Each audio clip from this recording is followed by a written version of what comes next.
Akkam jirtu kabajamtoota daawwattootaa fi hordoftoota Oromiyaa Freedom Media dambalii gungumaa uummataa nageen keenya kabajaa bakkuma jirtan sinaa ga'u jedha.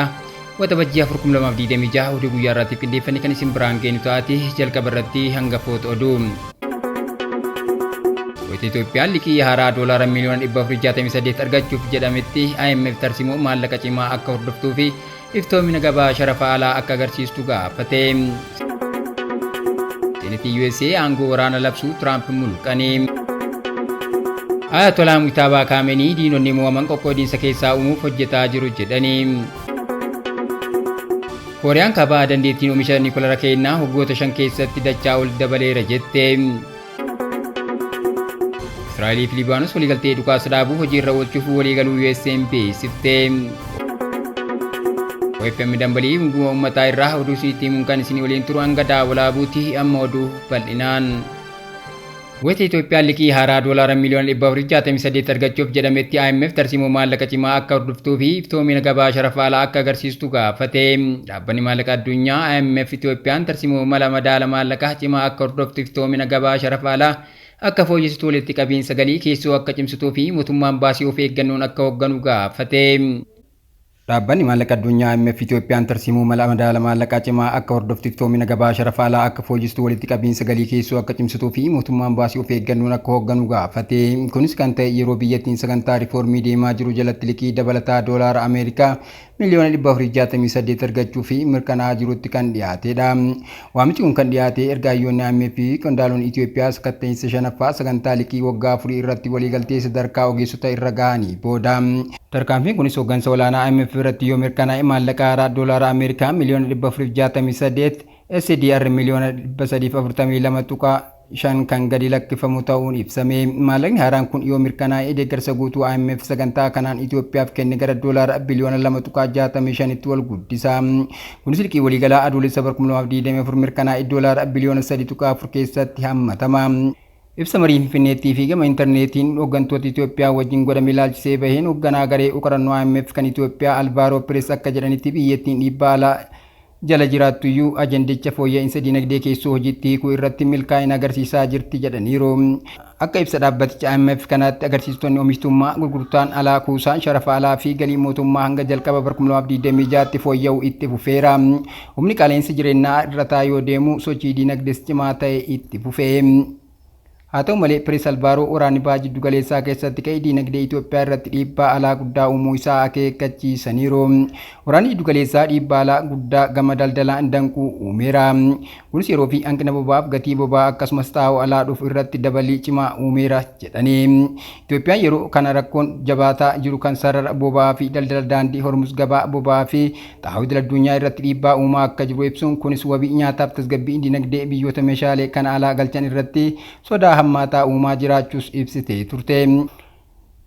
Sochiin dinagdee cimaa fakkaata guddina oomishaa fi dabalii gatii jireenyaa irratti dhiibbaan hanga ammaatti jiru xiqqaadha jedhan Pirees sakatta'insa dhiyoo kun kan dhufe erga hooggansi olaanaa IMF sakatta'insa afuraffaa amajjii 2026 xumure doolaara miliyoona 261 battalumatti gadi lakkisee booda. Yeroo sanatti dhaabbatichi bu'aan maakroo dinagdee kan tilmaamame ol ta'uu fi hojiin waliigalaa waadaa sagantichaa wajjin kan deemu ta'uu hubachiiseera. IMF'n akka tilmaametti dinagdeen Itoophiyaa bara baajataa 2025 keessatti dhibbentaa 9.3 guddachuu akka danda'u jedha. Kunis kan waggaa dhibbentaa 9.2 irraa xiqqoo fooyya'insa mul'iseera. Jiddugaleessi dhiibbaa qaala'insa jireenyaa 2023-2024 keessa dhibbentaa 26.6 ture irraa gara 11.9tti gadi bu'a jedhamee eegama. Sakatta'insa afuraffaa keessatti galmoonni raawwii lakkoofsaa sagantichaa hundi kan guutaman ta'us dhaabbatichi riifoormii caasaa tokko tokko irratti turtiin uumamuu isaa eereera. Kanneen keessaa madaallii faayinaansii dhaabbata Itoophiyaa Investiment Holdings maxxansuu dhabuun isaa tokko. IMF'n dabalataan baajanni mootummaa federaalaa bara baajataa 2025-2026 safartuulee sakatta'insa sadaffaa irratti waliigalame irraa garaagarummaa akka qabu ibsee qondaaltonni biyyattii tasgabbii maallaqaa eegsisuuf tarkaanfii sirreeffamaa fudhachuuf waadaa seenuu isaanii beeksise. Waraana baha jiddu galeessaan booda tasgabbii dhabuun idil addunyaa dabalee kunis gabaa shaqaxootaa irratti jijjiirama gatii garmalee uumeera kan jedhan Alvaaroo gatii meeshaalee bu'uuraa alaa galan dabaluu fi qilleensi idil addunyaa jijjiiramaa deemuun deebii ariifachiisaa bulchiinsa qabeenyaa of eeggannoo guutuu akka barbaadu ibsanii. haala kanaan walqabatee IMF'n tasgabbii maakroo diinagdee fiduuf qajeelfama tarsiimoo cimaa hordofuun itti fufuun barbaachisaa ta'uu ibsee qaala'insi jireenyaa to'achuuf tarsiimoo maallaqaa gadi qabame hordofuun dirqama akka ta'ee fi iftoomina gabaa sharafa alaa caalaatti fooyyessuun dhiibbaa alaa madaalsisuuf murteessaadha jedhee akkasumas galii keessoo guddisuu fi baasii sirnaan hoogganuun diinagdee fiduuf dhiibbaa baasii haaraa deebisuuf gargaara. Itoophiyaan qajeelfama IMF'n deeggaramuun baasii taaksii meeshaalee gara keessoo galan kan liqii haaraa fi abbootii qabeenyaa alaaf jiru hir'isuuf hambisuu irratti xiyyeeffatee hojjetaa jirti. Haa ta'u malee riiformiin dinagdee Itoophiyaa qajeelfama IMF kanaan gaggeeffamu galii mootummaa dabaluuf kan uumame yoo ta'e iyyuu hawaasa galii gadi aanaa qaban irratti dhiibbaa guddaa uumeera. IMF'n dabalataan fooyya'insa caasaa ariifachiisuun guddina damee dhuunfaa dhuunfamu deeggaruuf haala mijaa'aan dabalaa fooyyessuu jabina damee faayinaansii fi riiformii gabaa jabaa ta'e dhimmoota dursa kennamuu fi qaban ta'uu eere. Sakateensi shanaffaa kun kan dhufe yeroo Itoophiyaan liqiisii deebistee madaalsisuuf dhimma deebisanii argachuuf irratti marii godhaa jirtutti. Haa ta'u malee adeemsi kun danqaa keessa kan seene yoo ta'u gareen abbootii qabeenyaa liqii idil addunyaa yaada fooyya'aa mootummaan dhiyeesse erga fudhachuu didanii booda Itoophiyaa irratti murtee seeraa hordofaa jiru. Seenetiin USA aangoo waraana labsuu Tiraamp mulqanii. Paarlaamaan Ameerikaa Tiraamp aangoo mataa isaaniin waraana Iraan haaraa akka hin gaggeessine tarkaanfii dhoorgu fudhate. Paarlaamaan Ameerikaa Tiraamp aangoo mataa isaanii waraana Iraan haaraa akka hin gaggeessine tarkaanfii dhoorgu fudhate. Sagalee kenname miseensonni paarlaamaa 215 Tiraamp Iraan irratti tarkaanfii waraanaa gara biraa akka hin fudhanne sagalee kennaniiru. 208 immoo pireezidaantichi osoo bakka bu'oota uummataa irraa eeyyama hin argatiin waraana gaggeessuu danda'a jedhanii deeggaranii. Miseensonni Riippaabilikaanii 4 warra Dimokiraatotaatti dabalamuun sagalee kennaniiru. Tarkaanfii kana ji'a caamsaa keessas yaalanii kan turan yoo ta'u garuu milkaa'uu hin dandeenye. Miseensi Seenetii Baaret jedhamu Michigaa irraa kan filame koongireesii qofatu waraana labsuu danda'a jedhe. Ameerikaa fi Iraan ammayyuu waliigaltee dhukaasa dhaabuu irra jiraatanis waliigaltee dhumaarra hin geenye. Gama kaaniin USA'n Omaan irratti dhiibbaa cimsitee qoqqobbiin akka kaa'amu akeekkachiifte. Ameerikaan hariiroo Iraan waliin qabduun Omaan irratti dhiibbaa dippiloomaasii cimsitee akka jirtu gabaasni aanga'ootaa ni mul'isa. Waashingitan Moskaat ejjennoo Teheraan Istireet of Hormuz keessatti qabdu cimsuuf tattaaffii taasifamu yoo deeggarte qoqqobbii diinagdee akka kaa'u akeekkachiisuun isaa gabaafame. Gabaasni dhiyeenya kana bahe akka agarsiisutti qondaaltonni Ameerikaa keessumaa yaadota kafaltii geejjibaaf waliigaltee galaanaa waliin walqabatan kanneen dhiibbaa Iraan daandii doonii addunyaa irratti dabaluu danda'an irratti yaaddoo guddaa qabu.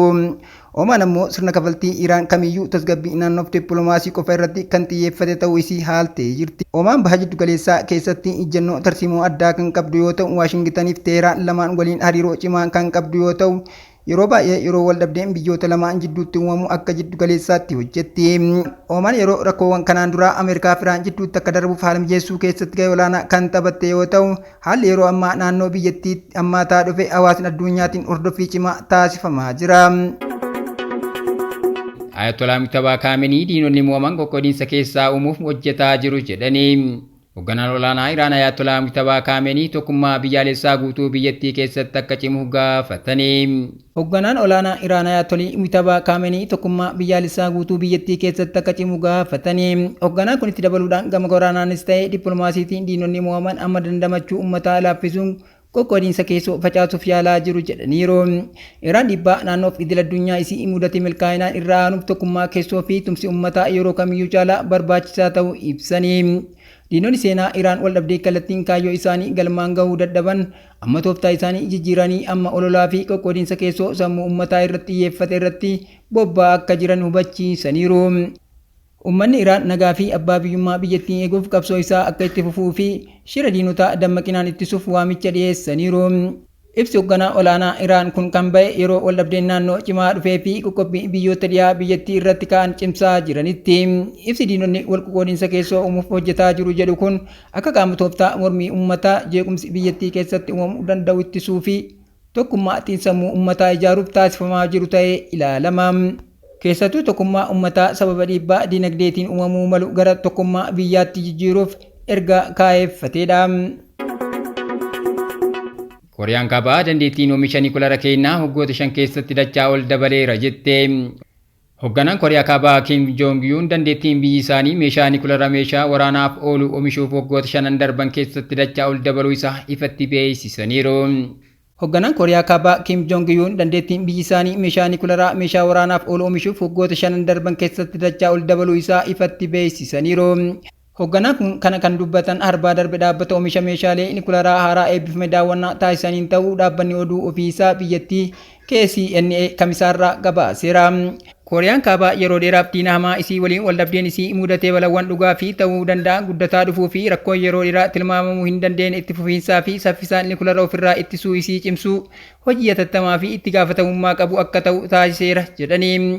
Misoomni teekinooloojii nikulaaraa sadarkaa olaanaa biyyattiin marsaa haaraa fi walitti fufiinsa qabu cimsuu humna nikulaaraa keessa akka seentu haala mijataa kan uume yoo ta'u karoora guguddoo hojiirra oolchuuf carraa kan kennudha jedhanii. Karoora guddaa gara fuulduraa humna nikulaaraa biyya keenyaa saffisa guddaadhaan guddisuuf qophaa'ee hojiirra oolchuuf hojimaataa fi wabiiwwan barbaachisoota mirkaneessineerra kan jedhan Kim Jong Un jijjiiramni kun jechoota qofaan ala diraamaaf milkaa'aa ta'uu cimsanii dubbataniiru. Ibsi Kim Jong Un kun Kooriyaan kaabaa qoqqobbiif dhiibbaa idil addunyaa ta'us sagantaa nikulaaraa isii saffisaan babal'isaa akka jirtu biyyoota dhiyaa keessattuu morkattoota isii Ameerikaa fi Kooriyaa kibbaaf ergaa cimaa ta'e ilaalama. Dandeettii meeshaa nikulaaraa sadarkaa meeshaa waraanaa qabdu dachaa lama dabaluu isaatiin biyyattii yeroo gabaabaa keessatti dandeettii misaayilaa pilaastikii ardiilee jidduu fi mataa waraanaa nikulaaraa baay'ee oomishuuf galmaan ga'uu isii agarsiisa. Israa'eel fi Libaanos waliigaltee dhukaasa dhaabuu hojiirra oolchuuf waliigaluu USA'n beeksiftee. Israa'eel fi Libaanos waliigaltee dhukaasa dhaabuu waliigalanii turee fi deebi'ee cabee hojiirra oolchuuf waliigaluu isaanii Ameerikaan ibsite. Israa'eel fi Libaanos waliigaltee dhukaasa dhaabuu waliigalanii turee fi deebi'ee cabee hojiirra oolchuuf waliigaluu isaanii USA'n ibsite. Biyyoonni lama kan waliigalan jaarsummaa USA'tiin yoo ta'u waliigaltichi kan hojiirra oolu ulaagaan tokko yoo guutamedha. Innis Hizbollaan Israa'elitti dhukaasu kan dhaabu yoo ta'e. Ministeerri imala USA akka beeksisetti bakka bu'oonni biyyoota lamaanii waliigaltee dhukaasa dhaabuu duraan ture hojiirra oolchuuf waliigalaniiru. Israa'eel fi Libaanos waliigaltee irra gahuu isaanii kan dhagahame Israa'eel kaleessa roobii kibba Libaanositti haleellaa gaggeessiteen namoonni 9 fi Hizbollaanis kaaba Israa'elitti rokkeettii hedduu dhukaasu hordofeeti. Egeree walitti dhufeenya Israa'eel fi Libaanos mootummoota biyyoota lamaaniin kan murtaa'u ta'uu biyyoonni hundi itti walii galaniiru. Ministeerri dhimma alaa USA waa'ee waliigaltichaa ibsa kenneen biyyi qaamni biyya hin taane kamuu Libaanositti fayyadamuu akka hin qabnes itti walii galaniiru jechuun ibse. Akka ibsa kanaatti USA'n humni waraanaa Libaanos lafa hidhattoota Hizbollaa qabamee jiru deebisanii akkamitti akka to'atan irratti deeggara ni taasisa. Gama bibaatiin buufata xiyyaara idil addunyaa Kuweet irratti haleellaa diroonii gaggeeffame suuraan agarsiisu ifa ta'e. Aangawoonni Kuweet kaleessa suuraa kaameraa nageenyaa buufata xiyyaaraa irraa kan haleellaa diroonii buufata xiyyaaraa idil addunyaa Kuweet terminaala tokko irratti raawwatame agarsiisa jedhan gadhiisaniiru. Akka qondaalonni jedhanitti haleellaan kun kan raawwatame diroonii Iraaniini. Haleellaa kanaan namni tokko yoo du'u kudhanootaan kanneen lakkaa'aman ammoo madaaniiru. Gamoo terminaala tokko irratti miidhaa bal'aa dhaqqabeen balallii yeroof addaan citeera. Yeroo ammaa kana sakatta'insuuf nageenya kan gaggeeffamaa jiru yoo ta'u tajaajilli balallii gar-tokkoon karaa terminaala 4 eegalameera. Mootummaan Kuweet ragaa viidiyoo kana kan gadhiise waa'ee miidhaa ga'e ilaalchisee gareen eegdota warraaqsa Islaamaa Iraan mormuu fi kutaa waraanaa Iraan kufaatii kanaaf kufaatii sirna ittisa misaayilaa Paatriyaat Ameerikaan hojjette jechuun komate. Haa ta'u malee qondaaltonni Kuweet himannaa kana haaluun miidhaan kun kan dhaqqabe diroonii kallattii Iraan irraa furguggifame ta'uu cimsanii dubbataniiru. Suuraan hordofii amma gadhiifames himannaa kana kan deeggaru ta'uu qondaaltonni kunneen himaniiru. Kabajamtoota daawwattoota keenya tamsaasni keenya akka namoota hedduu bira ga'u peejii keenya follow share gochuun akkasuma YouTube chaanaalii keenya subscribe godhuu hin dagatinaa. Oduun guyyaa kanaaf qabannee kanneen turanii waan daawwattaniif galatooma.